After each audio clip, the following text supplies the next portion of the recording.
Hey, I might have done something stupid. There's one day there, I was on old eBay. There's a chainsaw for sale. It's a store return. So I threw up a low bid. What do you know, by morning, it was mine. So, yeah, she came in the mail today. Store return. I'm telling you right now, the box looks like heck. There's parts rattling around inside. So, I either bought something that's probably junk, or we're going to have a running saw by the end of this video. So, anything from blow it up to a running saw. Anything in between there or whatever. The ad was listed as it's a return. Like a used return, it says. Store return or something like that. I'm guessing the saw was used. I have a feeling the saw was bought. Parts were swapped out that they needed. And then they returned the saw with junk parts. That's my guess. What's your guess? So, let's find out. Let's get her opened up. If you're wondering what kind of saw it is, it's nothing special. It's a Holtzfforma 372 XP Pro. It's one of the Pro versions. The white carbon fiber version. So, paid $135 for it.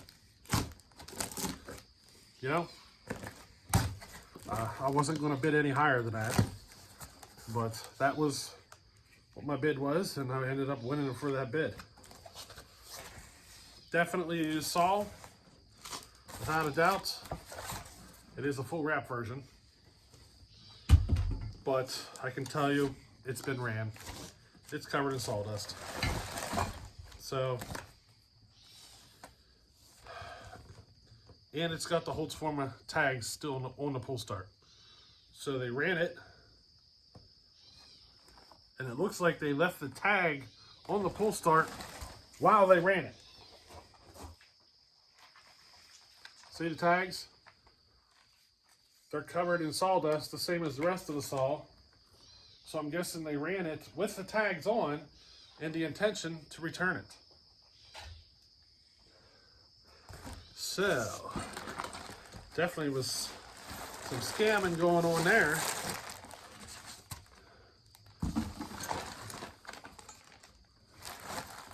We got some felon spikes here. The oil mixing thingy, the tool pouch. This is not a good sign. Got an oil pump laying in here. What else we got? Some screws, but I'm willing to bet they're for the handlebar.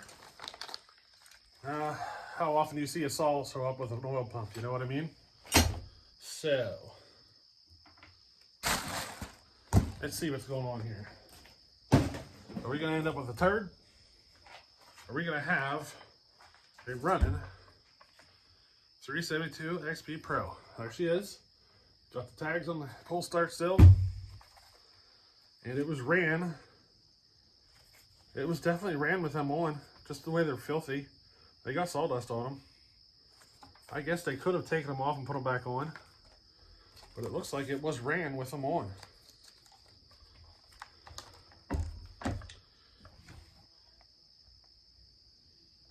There should be. Yeah, there's something failed on this.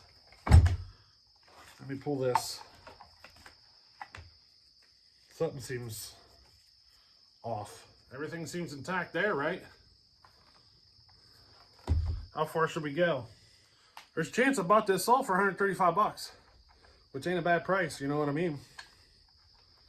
You know, it's one of those things I figured I'd take a chance on. Spark plug. She's the right color. Should we throw the handlebar on it and see if she fires? Without looking? Because I'm thinking about looking in the muffler. What do you think? I'm pulling the muffler off just to be certain. I don't want to cause any damage. If there's already damage, you know what I mean. So that's what I'm doing. Muffler bolts are not tight. Not a good sign. So I'm suspicious I'm not the first person to pull this muffler off. How about you? I need to learn how to put tools away. The one Allen wrench I need is missing. Where, oh where are you tonight? Why did you leave me here all alone? So out of these bolts were not very tight from the factory, or somebody had this muffler apart already, or off. So what are the chances? Geez, roast. Got compression, it'd probably run, but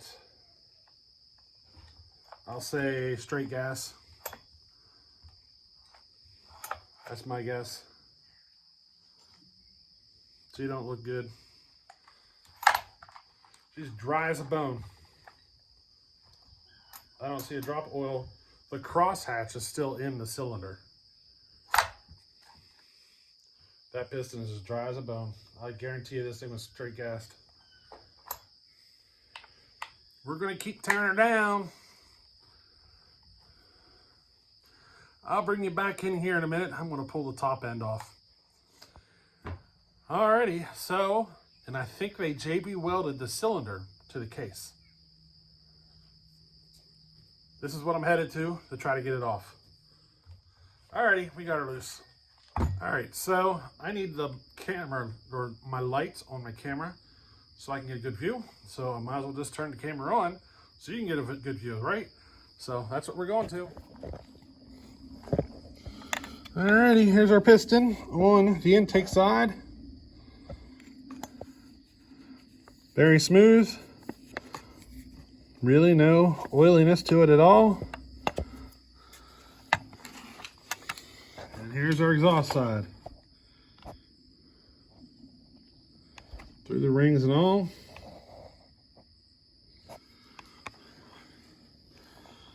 Gasket was glued down like a son of a gun. That'll be fun, cleaning off. And here's our cylinder. What do we got here? Intake side.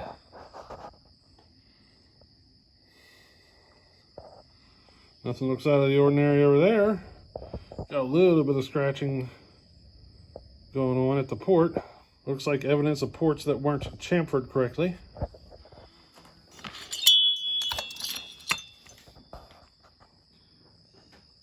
And there's the exhaust side. She looks horrible.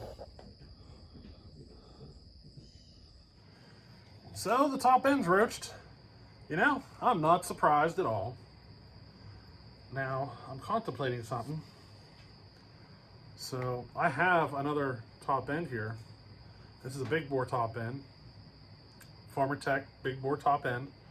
I have everything except a base gasket. So I could just clean it up and bolt it together as a big bore base gasket delete 372. I really don't have time to do porting right now. So I'm trying to make a decision here. Clean this gasket surface off, glue it together without a base gasket, and throw it together. So I'm really thinking about just doing that. And maybe later down the road, do some port work. Then I'd have a running saw, you know what I mean? I think that's what I'm gonna do. I think I'm just gonna bolt together, big bore it. So, let me pull this piston off. Let's see how far I get tonight. You know what I mean? Let's see. All right, so I'm done. Saw's all back together. Big bore top end. Whole process took probably 90 minutes, maybe a little more. But they're probably closer to 2 hours, but a lot of that was like decision-making time because I sat here and thought about it for a little bit. Now I am going to keep that that cylinder. It's got aluminum transfer in it. I could probably clean it up. And I didn't think about it until I was in the process of putting it together.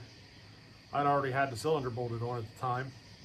But I have a pop-up piston that I could have put in this and ran it with that original cylinder. But, you know, I was already into it, and I had this top end sitting here, so, you know, that's what it is. Now I'm gonna have, you know, 3 different versions of the 372. I'll have a 70cc version, I'm working on a 48 millimeter version, which you guys haven't seen anything on that saw for a while because I blew it up. I kind of went a little too far. It ran for about 10 seconds and I blew it up. It's not, you know, I hung a ring. So that saw's just sitting on the shelf now. It was supposed to be my Sawfest saw, but you know, it is what it is. I'm not gonna have time to get into it and everything. I got too much going on. But you know, now here's a 52 millimeter version that I'm gonna have. So I'm gonna have 3 different versions of the 372. So you know what I mean? This is just a base gasket delete, 52 millimeter. Absolutely no port work done to it whatsoever. So, you know, let's see if she fires up.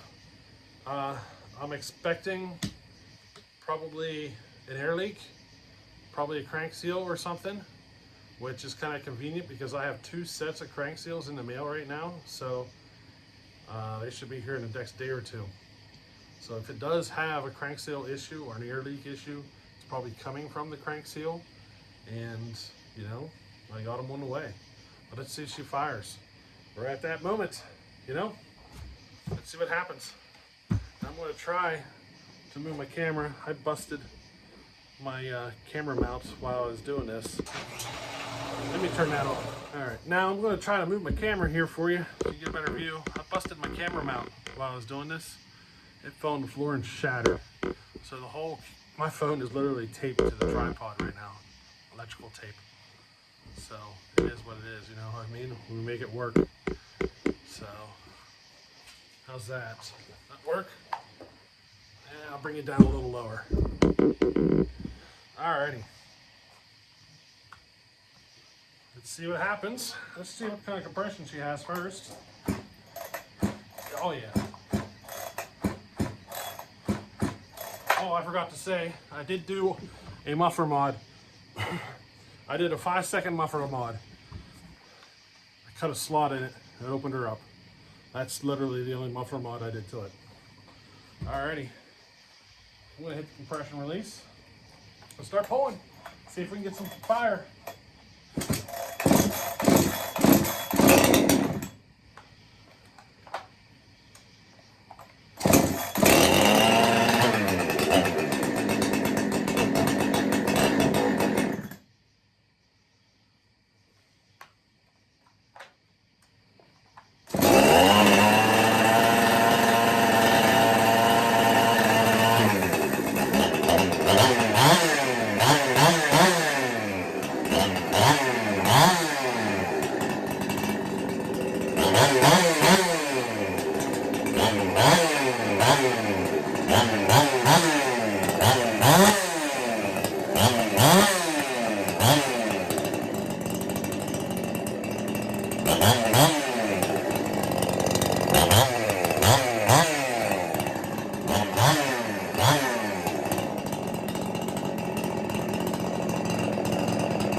Just going to give both screws a little nudge.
Hey, you know what?